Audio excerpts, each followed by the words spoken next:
নমস্কার বন্ধুরা, ফুডি কিচেনে আপনাদের সবাইকে স্বাগত। আশা করি আপনারা সকলেই ভালো আছেন। এই গরমে আর কিছু হোক বা না হোক, বাজার কিন্তু আমে আমে পুরো রমরমা। তো চলুন আজকে এই আমেরই একটা মজাদার রেসিপি আপনাদের সাথে শেয়ার করি। রেসিপিটার নাম দিয়েছি আমরা আমের লাড্ডু।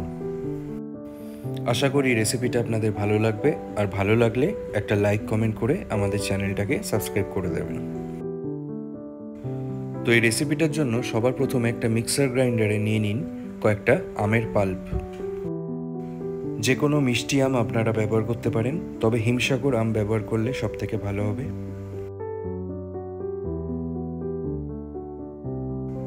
এটা মিক্সার মেশিনে ব্লেন্ড করে ফেলে ম্যাঙ্গো পিউরি বানিয়ে ফেলুন। এবারে একটা ফ্রাই প্যানে নিয়ে নিন 1 টেবিল স্পুন পরিমাণ ঘি। ঘিটা পুরোপুরি মেল্ট হয়ে গেলে একটা খুন্তি দিয়ে ফ্রাই প্যানে ছড়িয়ে নিন। এবারে ফ্রাই প্যানে মিশিয়ে দিন 200 গ্রাম পরিমাণ সুজি।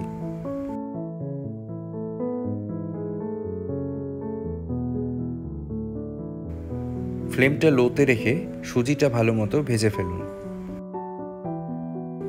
2-3 মিনিট ধরে সুজিটা ফ্রাই করলেই হবে। আর ভাজা হয়ে গেলে একটা প্লেটে তুলে রাখুন। এবারে আরেকটা ফ্রাই প্যানে মিক্সার গ্রাইন্ডারে ব্লেন্ড করা ম্যাঙ্গো পিউরিটা দিয়ে দিন। এবারে মিশিয়ে দিন 1/2 কাপ পরিমাণ চিনি। আমটা কতটা মিষ্টি সেই অনুযায়ী আর অবশ্যই স্বাদ অনুযায়ী চিনিটা আপনারা মেশাবেন।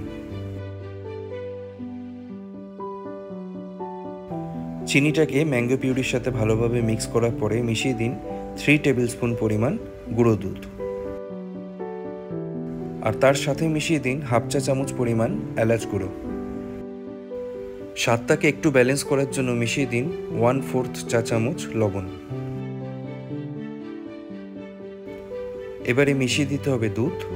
এখানে আমরা 2 কাপ পরিমাণ দুধ ব্যবহার করেছি।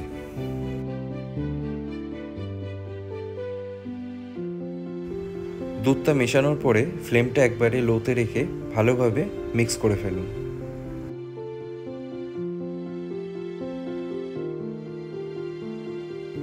প্রায় 5 থেকে 6 মিনিট ধরে ভালোভাবে মিক্স করার পরে এই মিশ্রণটা বেশ ঘন হয়ে গেছে আর কালারটাও খুবই সুন্দর লাগছে। ঠিক এই সময় ভেজে রাখা সুজিগুলো মিশিয়ে দিন।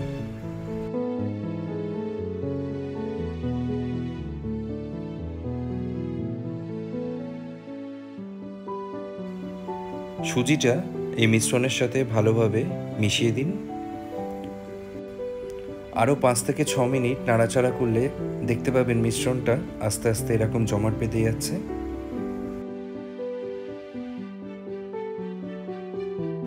মিশ্রণটা যখন এরকম হালকা হালকা জমাট বাঁধা শুরু হবে, ঠিক তখনই মিশিয়ে দিন 1 টেবিল স্পুন পরিমাণ ঘি।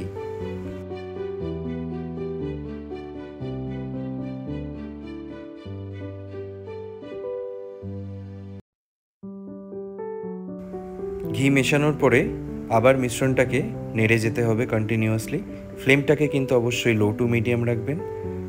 4 থেকে 5 মিনিট আরও নেড়ে চেড়ে নেবার পরে দেখবেন মিশ্রণটা বেশ আরও টাইট হয়ে উঠেছে এবং ফ্রাই প্যানের থেকে ছেড়ে যাচ্ছে।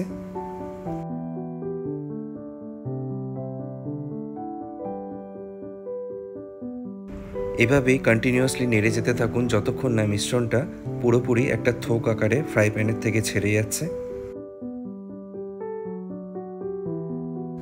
মিক্সারটা অলমোস্ট রেডি হয়ে এসছে। ঠিক এই সময় মিশিয়ে দিন 1/2 কাপ পরিমাণ কোকোনাট পাউডার। এই কোকোনাট পাউডার আপনারা যে কোনো মার্কেটে বা গ্রসারি শপে সহজেই পেয়ে যাবেন। এবারে 2 হাতের তালুতে কিছু পরিমাণ ঘি ভালো মতো লাগিয়ে নিন আর মিশ্রণটা থেকে লাড্ডুর পরিমাণ অনুযায়ী একটা থোক নিয়ে নিন আর 2 হাতের তালুতে এইভাবে পাকাতে লাগুন। দেখুন লাড্ডুর শেপ পারফেক্টলি হয়ে গেছে। এবার একটা প্লেটে রাখা কোকোনাট পাউডারের সাথে এইভাবে লাড্ডুটা মাখিয়ে নিন যাতে কোকোনাট পাউডারগুলো লাড্ডুর গায়ে লেগে যায়। এইভাবেই এক এক করে লাড্ডুগুলো বানিয়ে ফেলুন।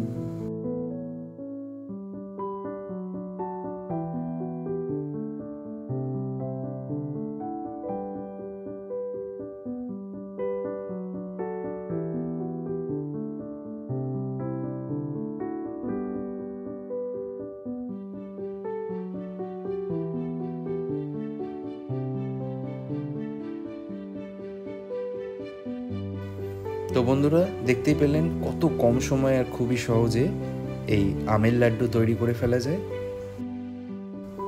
আশা করি রেসিপিটা বুঝতে আপনাদের কোনো রকম অসুবিধা হয়নি। আজকে তাহলে এ পর্যন্তই। আবার আপনাদের সাথে দেখা হবে পরবর্তী ভিডিওতে নতুন আর একটা রেসিপির সাথে। ভালো থাকবেন আর সুস্থ থাকবেন।